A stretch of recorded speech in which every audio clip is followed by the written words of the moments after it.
नमस्कार दोस्तों और सुनने वालों, आप सभी का स्वागत है हमारे पॉडकास्ट मिडनाइट हाईवे में। मेरा नाम रोहित है और आज हम आपके लिए लेकर आए हैं एक ऐसी कहानी जो आपकी रातों की नींद उड़ा सकती है। क्या आप तैयार हैं? और मैं हूँ मीनाक्षी। आज की कहानी है आखिरी सवारी, एक ट्रक ड्राइवर की आत्मकथा जिसने एक रात में अपनी जिंदगी के सबसे डरावने अनुभव का सामना किया। राजस्थान के NH 79 पर, जिसे लोग खूनी हाईवे भी कहते हैं, वहां घटी इस सच्ची घटना ने न सिर्फ उस ड्राइवर की जिंदगी बदली बल्कि उसका विश्वास भी।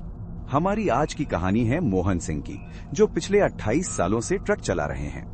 मोहन जी दिल्ली से जयपुर फिर जोधपुर तक का रूट नियमित रूप से करते थे। अपनी नौकरी के दौरान उन्होंने कई तरह के अनुभव देखे थे, खराब मौसम, सड़क हादसे, लूट की घटनाएं। लेकिन जो उन्होंने 15 नवंबर 2024 की रात देखा, वो उनके जीवन का सबसे अजीब और डरावना अनुभव था। उस दिन मोहन जी दिल्ली से अपना ट्रक लेकर जयपुर की ओर जा रहे थे। उनके पास एक बड़ी डिलीवरी थी जो अगले दिन सुबह तक पहुंचानी थी। आमतौर पर वे रात में यात्रा करने से बचते थे, लेकिन इस बार देरी हो गई थी। शाम 7 बजे वे दिल्ली से निकले और NH 48 पर आगे बढ़ने लगे। मैं अक्सर रात में ड्राइविंग नहीं करता, मोहन जी ने हमें बताया, लेकिन उस दिन मेरे पास कोई विकल्प नहीं था। माल जयपुर पहुंचाना जरूरी था और देरी का मतलब था पैसे का नुकसान। मैंने सोचा रात भर चलकर सुबह तक पहुंच जाऊंगा। रात करीब 11 बजे मोहन जी ने हाईवे के किनारे एक छोटे से ढाबे पर रुककर चाय पीने का फैसला किया। वहां मौजूद कुछ अन्य ट्रक ड्राइवर्स बातें कर रहे थे। जब मोहन जी ने बताया कि वे आगे NH 79 के रास्ते से जाएंगे, तो एक बुजुर्ग ड्राइवर ने उन्हें टोका। भाई साहब, रात में NH 79 से मत जाओ, विशेषकर आज अमावस्या है। उस रास्ते पर बहुत से लोग लापता हुए हैं, कई हादसे हुए हैं जिनका कोई कारण नहीं मिला। मोहन जी हालांकि इन बातों पर ज्यादा ध्यान नहीं देते थे। वे अंधविश्वासी नहीं थे और उन्होंने इसे बस एक पुरानी कहानी समझकर नजरअंदाज कर दिया।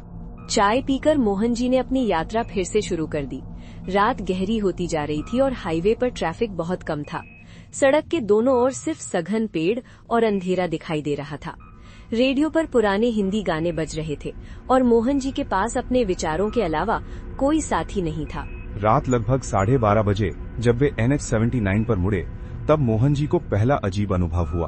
अचानक उनका रेडियो बंद हो गया और उसी समय ट्रक का तापमान बढ़ने लगा।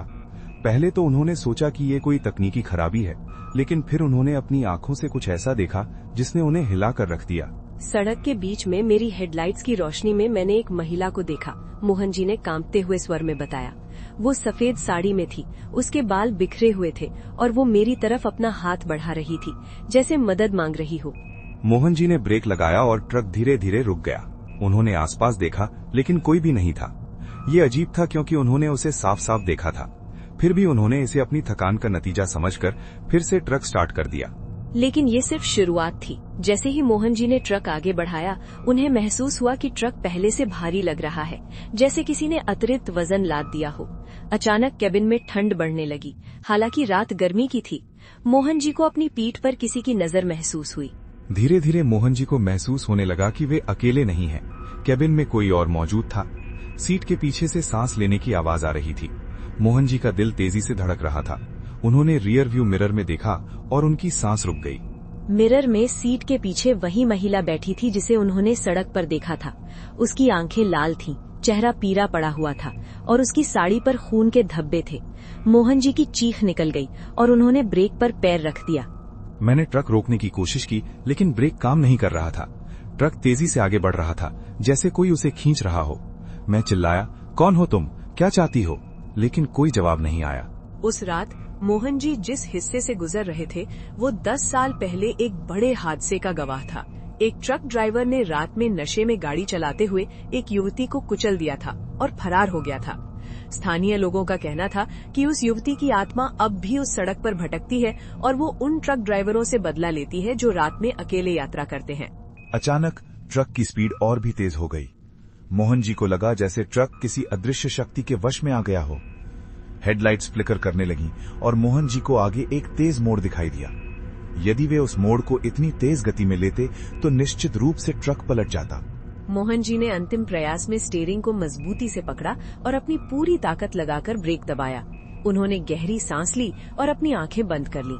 अचानक उन्हें याद आया कि उनके पिता ने उन्हें कभी सिखाया था कि खतरे के समय भगवान का नाम लेना चाहिए। मोहन जी ने जोर से हे भगवान मेरी रक्षा करो कहा। जैसे ही ये शब्द उनके मुंह से निकले, एक अजीब बात हुई। ट्रक की स्पीड धीमी होने लगी, ब्रेक फिर से काम करने लगे।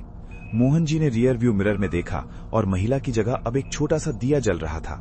ट्रक पूरी तरह से रुक गया। मोहन जी ने बाहर देखा तो पाया कि वे एक छोटे से मंदिर के पास रुके हैं। ये वही स्थान था जहां 10 साल पहले वो दुर्घटना हुई थी। मोहन जी ने हिम्मत जुटाकर ट्रक से बाहर निकलने का फैसला किया। बाहर मंदिर के पास उन्होंने देखा कि एक पुजारी पूजा कर रहे हैं। उन्होंने मोहन जी को देखकर कहा, आओ बेटा, मैं तुम्हारा ही इंतजार कर रहा था। मोहन जी हैरान थे। आप मेरा इंतजार कर रहे थे? लेकिन कैसे? मैं तो खुद नहीं जानता था कि मैं यहाँ रुकूंगा। पुजारी ने गंभीरता से कहा, वो युवती जिसे तुमने देखा वो सिर्फ एक आत्मा नहीं है जो बदला चाहती है। वो उन लोगों की रक्षक बन गई है जो इस मार्ग से गुजरते हैं। उसने तुम्हें उस मोड़ से बचाया जहां पिछले महीने 3 ट्रक दुर्घटनाग्रस्त हुए। लेकिन वो इतनी भयानक क्यों दिखाई दी? मोहन जी ने पूछा। क्योंकि उसकी मृत्यु भयानक थी, पुजारी ने जवाब दिया। और वो चाहती है कि लोग सतर्क रहें, अपने वाहन धीमी गति से चलाएं। हर अमावस्या की रात वो उन्हें चेतावनी देने आती है जो उसकी तरह एक दुर्घटना का शिकार हो सकते हैं। मोहन जी ने पुजारी की कही हर बात पर गौर किया। उन्होंने मंदिर में दिया जलाया और उस अनजान युवती की आत्मा की शांति के लिए प्रार्थना की। इसके बाद वे अपने ट्रक में वापस आए और रात भर वहीं रुके। सुबह होते ही मोहन जी ने अपनी यात्रा फिर से शुरू की। इस बार उन्होंने हाईवे पर बहुत धीरे और सावधानी से गाड़ी चलाई। जब वे उस मोड़ के पास पहुंचे जिससे रात में बचे थे, उन्होंने देखा कि वहां सड़क पर बड़ा सा गड्ढा था जिसमें से धारदार पत्थर निकले हुए थे।